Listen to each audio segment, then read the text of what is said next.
Welcome to the first chapter in our general psychology course. As you can see, today we're going to discuss the science of psychology. Now in this first installment, we're going to look at just how do we define what psychology is, and we'll look at a little bit of the history of psych. Alright, so many of you watching this have heard the word psychology, and you probably think of images about people in therapy, men and women laying on couches telling people their problems. That's sort of a counseling version of this word. But psychology is a ever-encompassing scientific term that applies to how we study behavior. And even more specifically, not just behavior, but how we study mental processes. Now, behavior is what you do. So if I see you walk up to a stranger, you punch them in the face and you walk away, I have questions about that, and I'm going to be asking, why did you do that? So I'm asking, why did that behavior happen? But psychologists also want to know what's happening upstairs, so to speak. So when we say mental processes, we mean what happened in your brain. When you walked up to that person, what were you thinking? What elicited that response inside? How did your brain cobble together the numerous neural impulses, ideas, attitudes, emotions, and ultimately strike onto that behavior? That is what psychology hopes to accomplish.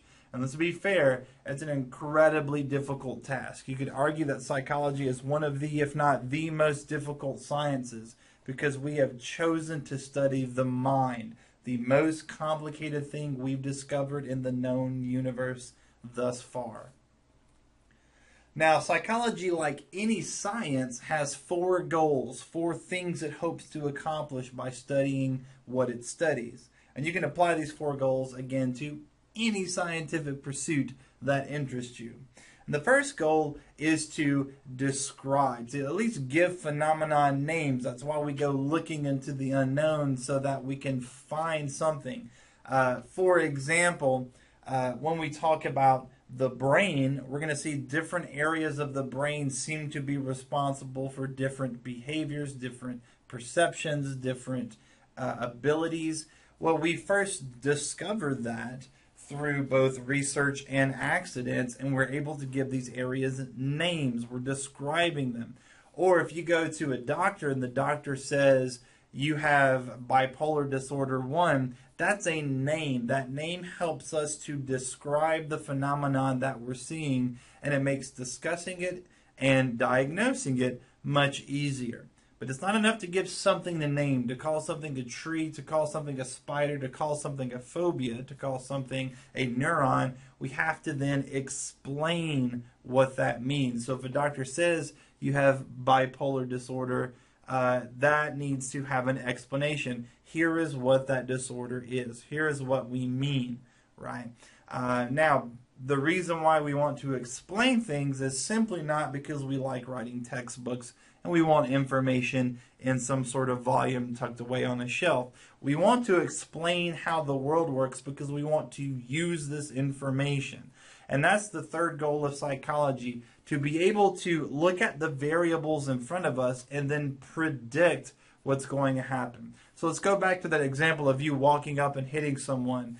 If I saw you walking towards me and I see your face is red and your mouth is frowning and your fists are clenched tight and your body is shaking and your posture is upright and broad chest moving towards me, I should be able to use those signs to possibly predict what your behavior is going to be.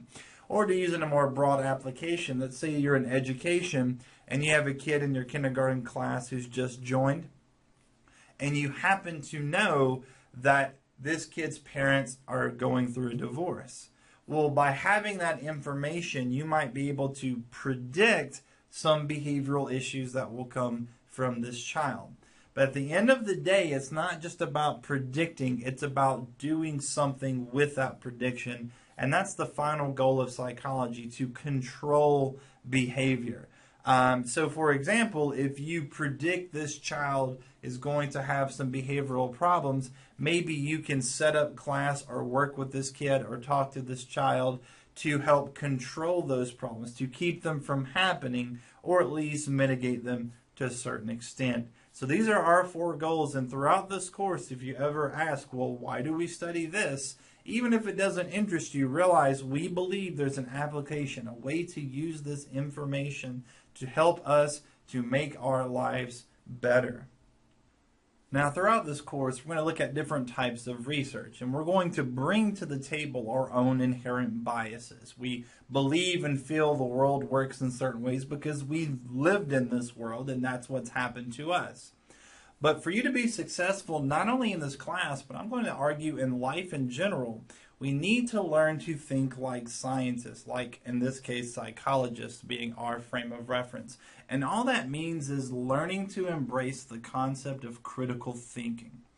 Critical thinking is simply the process of when someone produces a claim to you, an important statement of this is how the world is.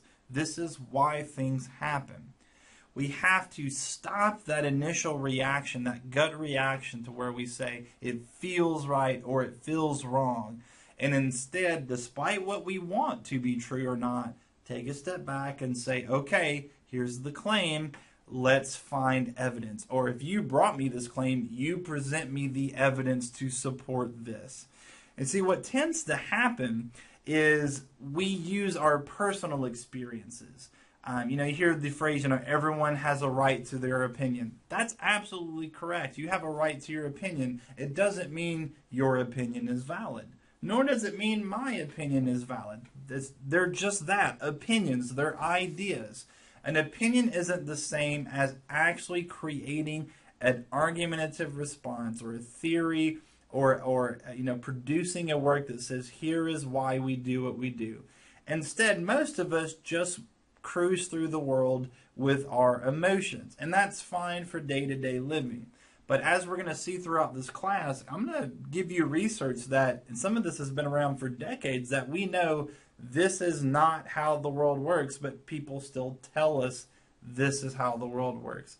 We'll see that especially with things like mental illness, with child development, things that we take for granted that we just know why things happen.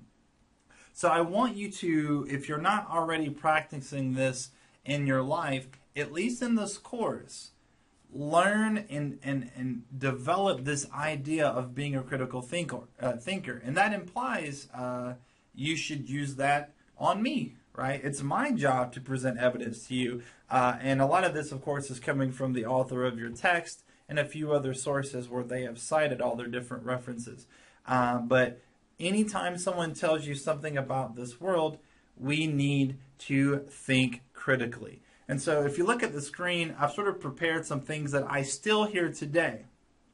And I'm telling you before I even start this list, nothing on this list is correct. It's not true, but I still hear it. So, for example, has anyone ever told you you only use 10% of your brains? It's a common statement. I see it in movies and TV shows. I even hear it occasionally on a few trained medical professionals, not neurologists. It's simply untrue. We use all of our brain, okay? Yes, you can make your brain faster. You can make it process better. You can strengthen those connections. We can learn to sort of open up that neural potential, but you are using your whole brain. And in our next chapter, when we talk about how the brain works, I'm going to show you the proportion of oxygen and matter that your brain uses. And you'll see, yeah, we use it all. Next on this list, you probably heard about the lie detector test. There is no such thing. We have never created an instrument that can accurately predict if someone is telling a lie or telling the truth. We do have what's called a polygraph test, but what that measures is your physical response to stress, such as sweat levels, such as heart rate and respiration. And we use those clues to infer that you might be telling a lie, but it does not actually test it. That's why polygraph tests are not admissible in a court of law. Many of you have grown up hearing, if nothing else, in popular music, that opposites attract. And movies and TV like to show us people coming together who have nothing in common. And I'm telling you now, and we'll explore this more in social psychology, it's not true. The vast majority of people we are drawn to, the people we're attracted to, and I don't just mean relationships like dating, I mean your friends, your family, the people you want to spend time to, you have more in common than you do not in common. And the people who are closest to you, you have the most in common with. Here's one that I still hear, again, even from some medical professionals, and that's, oh, the full moon's out, so that explains why there's more crime or more, quote, crazy things happening. There is no evidence that full moons have any change in the behavior of individuals. We do see that on full moons, people are more likely to pay attention to things like that.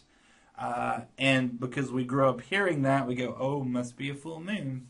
The truth is, if we had been grown up hearing, well, half moons create crazy people, then we would say, oh, look, it's a half moon. That explains the crazy stuff. I promise, we've done this research. It doesn't work out. People will say, oh, the gravity of the moon affects the tides, and since you're made of water, the gravity of the moon affects you somehow. That just doesn't work, sorry.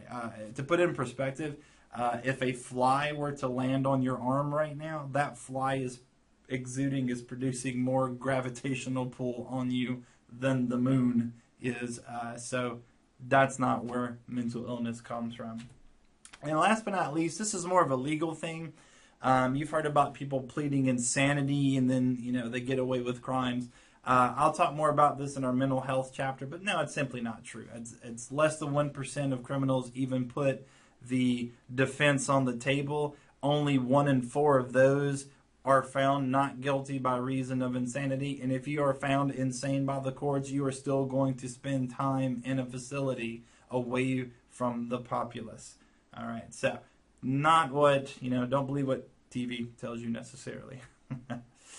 So it's up to us to learn to be skeptical, to even those things mom and dad have taught us that teachers and pastors and cousins and TV hosts and talk show hosts, we have to learn to take a step back and say, all right, I know we believe this because we've just always heard it, but is it true? Does the evidence actually stand up to scrutiny? That's what's going to make us be able to not only learn more about our world, but just live in it successfully. So coming back to psychology as a discipline, what do psychologists actually study? Well, what we study, of course, is human behavior, though we will also use other animal behaviors, and we'll get to that as well. But I put this graph on the screen because I thought you might be interested in seeing sort of what are the different areas, the different fields of psychology that we study. You can see here there's a large percentage that is sort of treating people with problems, clinical psychology, private practice, counseling, things like that, school psychology. Many of us are in academia. That means we teach and we do research. Though you can see there's a slice of industrial. In the last few decades, big companies, big corporations are hiring psychologists to produce better workers, to understand how to make things better working environments, things like that. So there's many, many fields, and in another video we'll get to some of those fields, but I just wanted to kind of give you an idea of what's happening there. So we're going to take a break here, and when we come back, I'm going to visit sort of the history of psychology, look at some of the men and women who maybe got the ball rolling, as I mentioned before. So see you next time.